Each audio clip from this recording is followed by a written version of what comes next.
Hola de nuevo. ¿Cómo estás? Espero que de maravilla. Hoy una vez más toca hablar de nosotros, los seres humanos. Como sabes, este canal tiene dos objetivos principales. El primero y fundamental, evidentemente, es que logres conciliar el sueño y obtener un descanso adecuado. El segundo, conocer mejor el mundo que nos rodea y sobre todo a nosotros mismos. O dicho con otras palabras, profundizar en el autoconocimiento. Bueno, pues este audio tiene mucho de eso, por no decir que lo tiene todo.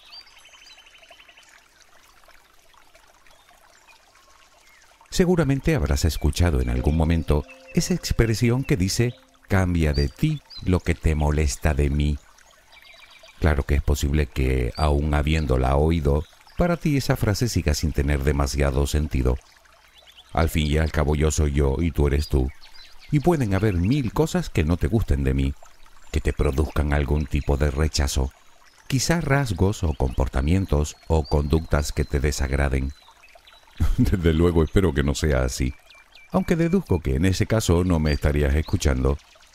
Pero bueno, seguro que conflictos de ese tipo sí que tienes o habrás tenido con alguien. Es natural, no todos tenemos la misma afinidad los unos con los otros. Hay personas con las que nos llevamos muy bien y otras con las que nos llevamos no tan bien. Es lo que tienen las relaciones humanas, que pueden llegar a ser muy complicadas.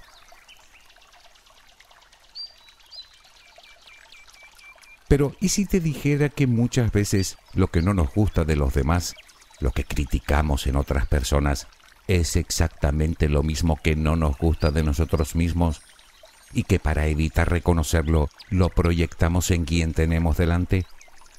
No, no es un disparate. Es lo que llaman proyección psicológica. Esta teoría fue desarrollada por Sigmund Freud y con el tiempo otros relevantes psicoanalistas han ido sumando importantes aportaciones. El mismo Carl Jung decía: todo lo que nos irrita de los demás nos puede ayudar a entendernos a nosotros mismos. Precisamente hoy en día los terapeutas utilizan esta técnica para conocer un poco mejor a sus pacientes. Pero, ¿qué tiene que ver la proyección psicológica con la ley del espejo? ¿Por qué forma parte de nuestro comportamiento? ¿Cuál es su finalidad desde un punto de vista adaptativo? ¿Cómo podemos utilizarla en beneficio propio? ¿Y qué ventajas podemos obtener de ella?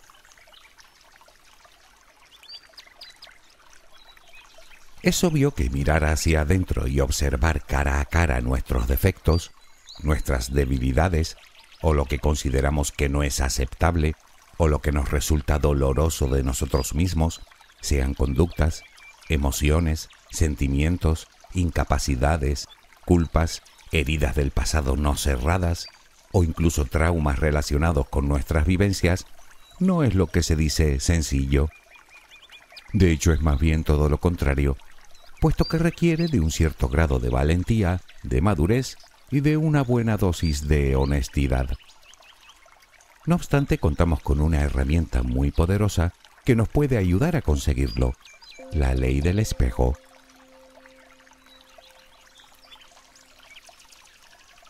Como hemos comentado, la teoría de proyección psicológica tiene ya muchos años.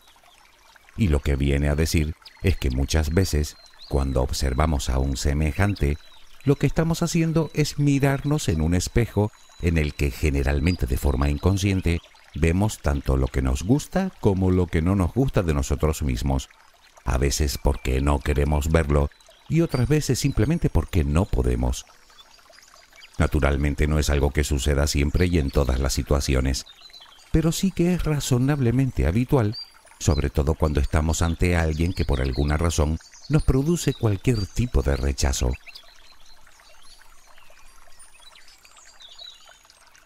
Pues bien, el célebre autor Yoshinori Noguchi ha ahondado en este concepto y digamos que ha elevado la teoría de proyección psicológica a la categoría de ley. Una ley a la que él llama ley del espejo. En ella afirma que todo lo que vemos en otras personas es el reflejo de lo que tenemos dentro. Insisto, más o menos lo mismo que cuando nos miramos a un espejo. Aunque obviamente es algo más complicado, porque lo cierto es que detectar ese reflejo de nosotros en otra persona no es precisamente fácil. Sin embargo, también afirma que si lo conseguimos, estaremos contando con importantes ventajas. La más importante, conocernos mejor. Aunque por tener tiene bastantes más. Luego lo veremos.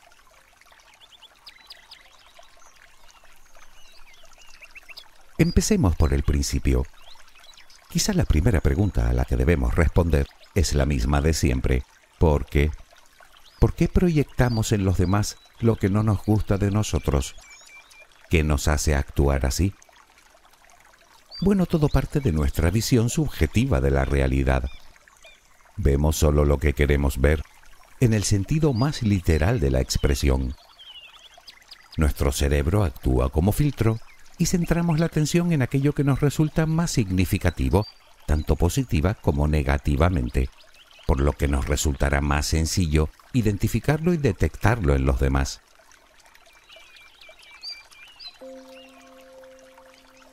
Un ejemplo típico de proyección lo tienes cuando un padre reprende a su hijo por un comportamiento que él mismo tiene. Y te puedo poner muchos más, algunos incrustados en el propio acervo cultural.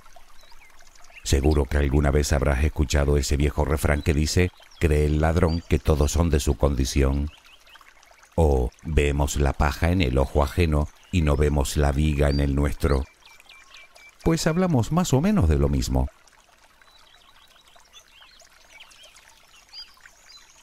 Pero entonces, ¿para qué sirve? Pues resulta que la proyección psicológica contribuye a proteger nuestra autoestima, justificando de alguna forma la parte que no nos gusta de nosotros, que es generalmente la parte que más nos cuesta aceptar. Sin duda es más fácil enojarse con otro que con uno mismo. Por lo que estamos hablando de un simple mecanismo psicológico de defensa que atribuye a los demás algo nuestro y que funciona como resistencia, por así decirlo, a enfrentarnos con nuestra propia identidad. Esta conducta defensiva, en definitiva, nos permite de alguna manera mitigar inseguridades, tensiones o incluso frustraciones con nosotros mismos.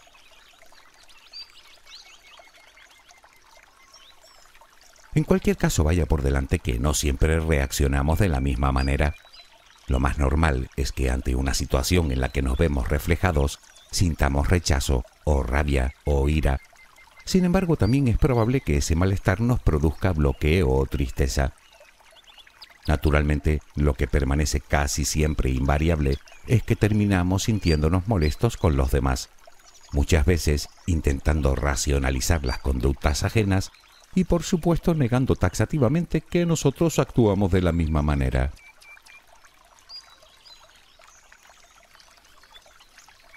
Resumiendo lo dicho hasta ahora, tanto lo que te molesta como lo que te gusta de mí está en ti, lo cual implica algo más, algo que a buen seguro te resultará familiar. ¿Alguna vez habrás escuchado a alguien decir que la verdad no ofende? ¿A que sí? Pues resulta que funcionamos justo al revés. Cuando alguien me critica o me juzga, si eso que dice de mí me molesta, me irrita o me incomoda, me está comunicando algo que debo trabajar en mí. Mientras que si no me afecta en absoluto, lo que refleja es algo que el otro debe trabajar en sí mismo. No obstante, si bien esta es la forma más común o más básica en la que aparece esta ley, no es la única. Tiene distintas vertientes, dependiendo de la interpretación que le demos a la realidad del otro. La primera ya la hemos visto. El otro me refleja lo que soy. Es decir, la otra persona me muestra un rasgo que tengo y que no me gusta. Otra forma se da cuando la otra persona me hace lo que yo también me hago o hago a los demás. Por ejemplo, una persona me habla mal y resulta que soy yo quien suelo hablarme mal a mí mismo. En este caso, puede incluso que ni siquiera llegue a sentir aversión por esa persona, pues al fin y al cabo está en sintonía con la forma de hablarme yo. lo que, dicho sea de paso, explicaría por qué muchas personas se sienten atraídas por las relaciones tóxicas, llegando incluso a normalizarlas.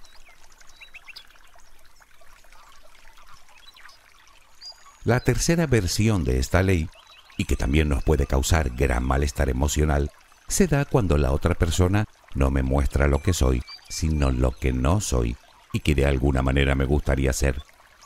Por ejemplo, tengo delante a una persona que habla muy bien en público, mientras que yo tengo grandes dificultades para hacerlo. Lo que me muestra no es mi reflejo, sino mis carencias, lo que aumenta más si cabe mi baja autoestima y mi falta de confianza, por lo cual siento rechazo hacia esa persona, sin darme cuenta de que, una vez más, el rechazo lo siento por mí mismo.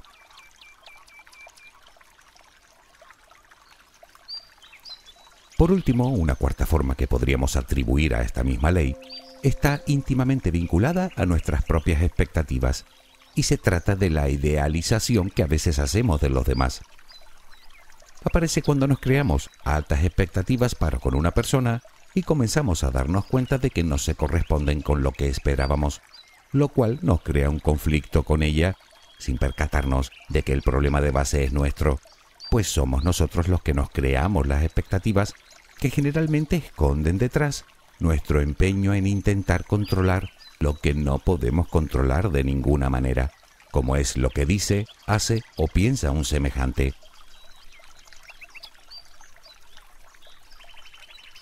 Sea como fuere esta forma de pensar y de actuar, si bien es verdad que tiene una parte positiva, puesto que nos libera de alguna manera de una carga, al final tiene un grave inconveniente, y es que ocultar nuestra propia realidad nunca soluciona nuestros problemas. Es más, probablemente los empeore. Lo cual nos lleva a la pregunta del millón: ¿cómo puedo utilizar esta ley en nuestro beneficio? Bueno, para empezar está claro que la respuesta dependerá de la otra persona y de la forma en cómo nos afecte su conducta. Es decir, que depende de si vemos nuestro reflejo en ella, o de si el reflejo es de lo que hacemos, o de si nos muestra lo opuesto a nosotros, o de si el problema está en nuestras expectativas.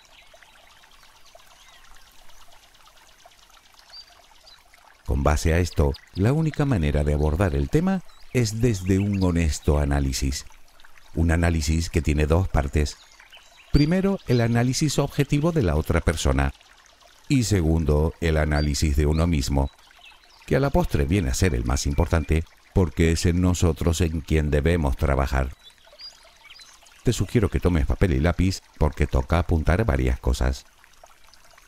Piensa en alguien con quien te ocurra algo que pueda ir en este sentido y luego reflexiona detenidamente y pregúntate: ¿qué refleja ese espejo de mí? ¿Me refleja a mí? ¿Lo opuesto a mí? ¿Lo que yo también hago o me hago? ¿O son mis expectativas?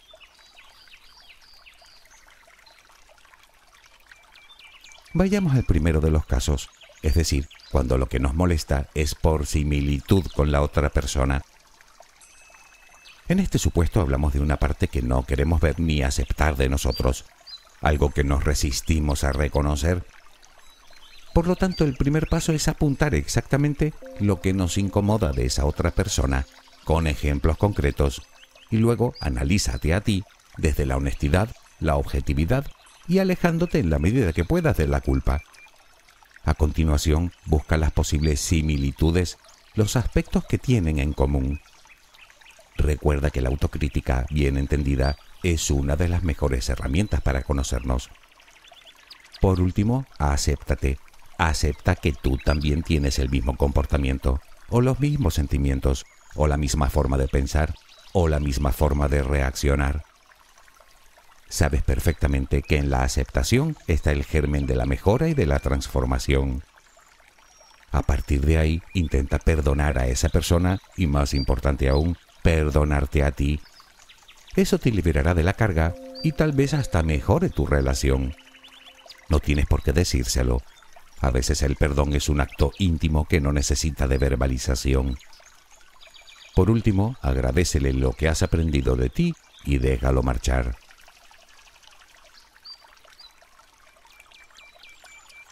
Supongamos que lo que te molesta de esa persona es algo completamente opuesto a ti.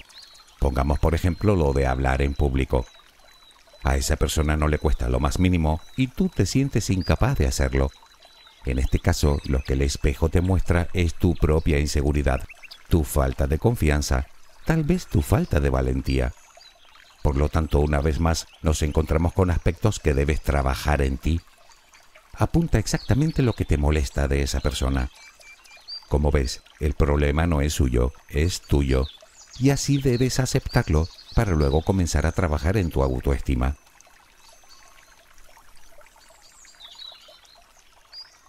Otro supuesto podría ser que lo que nos molesta es que hace lo mismo que nosotros nos hacemos o que hacemos a los demás. Tomemos como ejemplo el mismo de antes. Esa persona te habla mal, aunque tú no se lo hagas a ella. Aquí no queda más remedio que reflexionar si es una conducta que nosotros también practicamos. Tal vez haya alguien en nuestra vida a quien también hablamos de forma poco amable. O como comentamos antes, quizás sea nosotros mismos. Observando el comportamiento ajeno, podemos aprender a ser más empáticos, a tratar a los demás como nos gusta que nos traten a nosotros y desde luego a tratarnos mejor a nosotros mismos.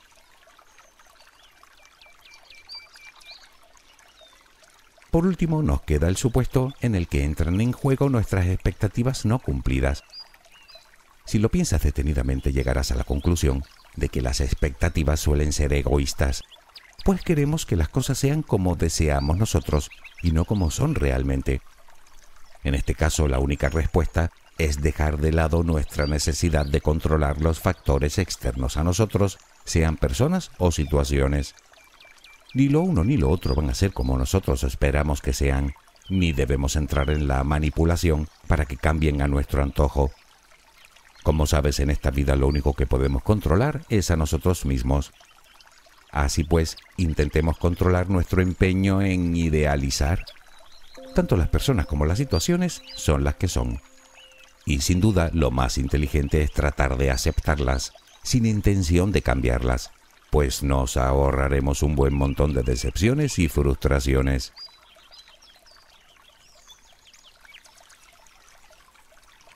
Como ves, la única forma de utilizar esta ley a nuestro favor es con análisis y más análisis. En cualquier caso, aunque solo lo mencioné en el primero de los supuestos, debemos tener en cuenta que el perdón y la gratitud son aspectos fundamentales en todo el proceso. Agradecer lo que aprendimos, agradecer lo que crecimos y agradecer lo que soltamos. Y luego perdonar, sobre todo a nosotros mismos. Ganaremos en salud emocional y lograremos un poco de paz interior. Lo que nos lleva a la pregunta de qué es lo que logramos con todo este trabajo. ¿Qué beneficio nos puede aportar esta ley?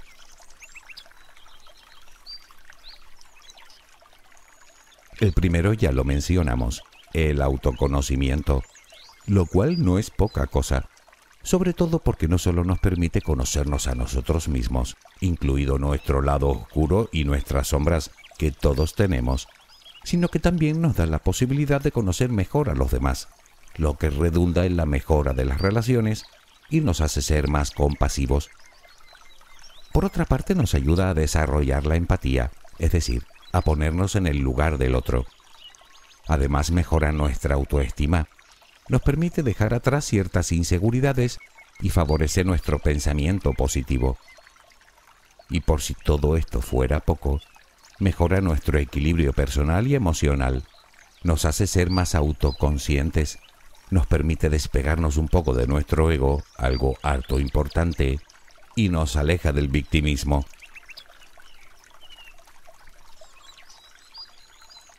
Como ves, son muchos los beneficios que esta ley puede aportarnos, y creo que todos ellos los podríamos resumir en uno solo. Nos hace libres, y creo que sabes perfectamente a lo que me refiero. Libres de cargas innecesarias, de peso extra en nuestra mochila, de lastre, que lo único que consigue es impedirnos despegar. Además, ya sabes lo que se suele decir, lo que resiste, persiste. Pues haz que eso cambie. Puedes hacerlo. Todos podemos.